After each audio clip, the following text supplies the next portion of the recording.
Hello and welcome to Awaz News. I'm Kubrali and I'll be taking you through big news across Canada.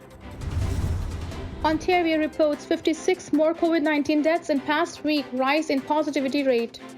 Ontario's offer to education workers insufficient to keep with living costs union. Municipal election nominations close on Friday.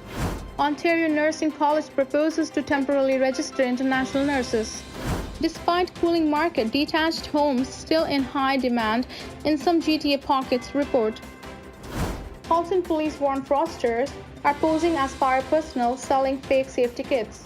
Toronto's Integrity Commissioner ends conflict of interest investigation into Mayor Tory, says can't complete by deadline. Those were the headlines, and let's jump right into the details. Ontario is reporting a total of 56 more COVID-19 deaths from a week ago as the province's healthcare system continues to cope with staffing shortages and burnout amid a seventh wave of the virus. Those deaths, which occurred over the past 30 days, raised the province's virus-related death toll to 13,869 according to the Ministry of Health's latest COVID-19 data released Thursday. 22 of those deaths were among long-term care home residents. The ministry says there are currently a total of 1,328 patients hospitalized with the virus in Ontario, down from 1,382 a week ago. Of those in hospital, 137 are in intensive care and 54 are breathing with the help of a ventilator. The ministry says over 38% of hospital patients were admitted for COVID-related reasons, while 62 were admitted for other reasons, but subsequently tested positive for the virus. On Thursday, the province announced its next phase of its plans to stay open, which focuses on healthcare stability and recovery. To date, 90% of Ontarians aged 5 years old and older have received one dose of a COVID-19 vaccine. 87% have received 2 doses and 53% have received 3 doses.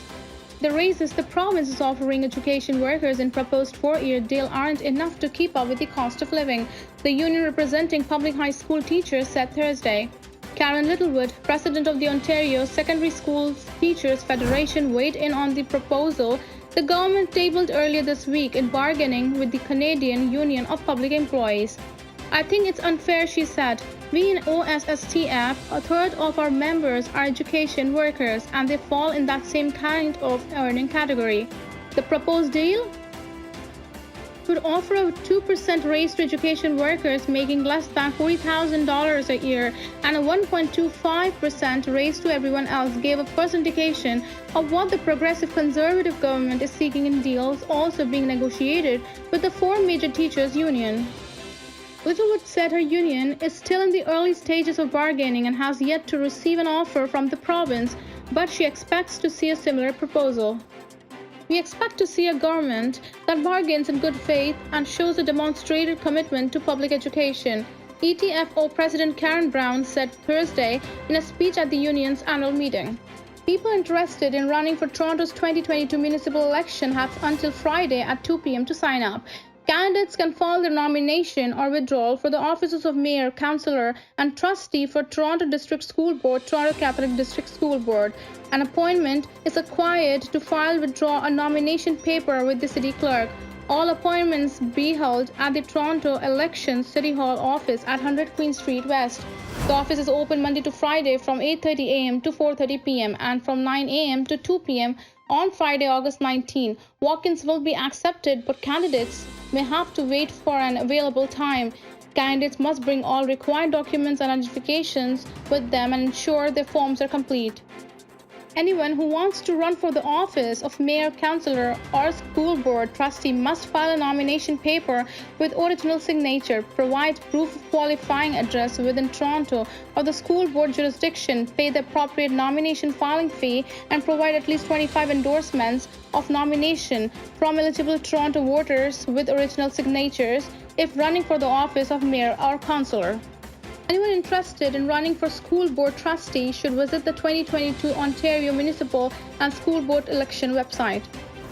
Ontario's Nursing College is proposing to register internationally educated nurses on a temporary basis, a move that could allow nearly 6,000 applicants to practice in the province's hospitals amid a nurse staffing shortage that has led to temporary emergency room closures. Health Minister Sylvia Jones recently directed the College of Nurses of Ontario to develop plans to more quickly register internationally educated professionals within 2 weeks. The college provided its response to the ministry Thursday and said there are 5,970 active international applicants currently living in Ontario.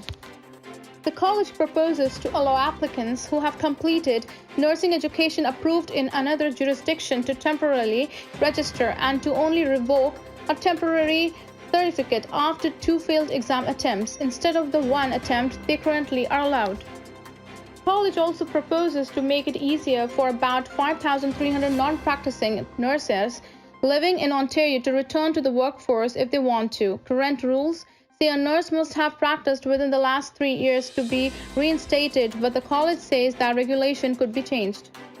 Jones announced a plan Thursday to reduce surgical waiting lists, free up more hospital beds, and add more health professionals, such as nurses, in order to stabilize the health system. One measure includes temporarily covering the exam, application, and registration fees for internationally trained nurses.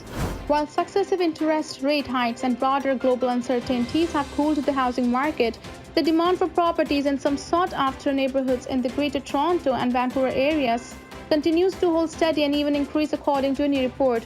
RE/MAX Canada's 2022 RE/MAX Hot Pocket Communities report looked at unit sales and average prices year over year and the first and second quarters of 2022 in 60 Toronto Regional Real Estate Board districts, 16 regions within the Real Estate Board of Greater Vancouver, and 6 areas in the Fraser Valley Real Estate Board. In the GTA, average prices held up fairly well in the most central and West Toronto neighborhoods. However, Durham, Peel, York, Halton, and Dufferin saw some losses compared to gains that were seen in recent years. Elton Ash, RE/MAX Canada's Executive Vice President, said despite the easing of prices, the sky is nowhere near falling. In fact, there is relative stability in terms of market conditions, so buyers shouldn't expect big bargains. Sales to active listings remain squarely in balanced territory overall and even tight in some areas, he said. On unit sales, saw a lot of variation year over year, with detached home sales rising by 40% in GTA markets surveyed in the second quarter of 2022. The vast majority of increases happened in the 416R code, the report indicated. Thank you for tuning in. I'm Kubra Ali. I'll see you back tomorrow, same time, same channel. Have a good night.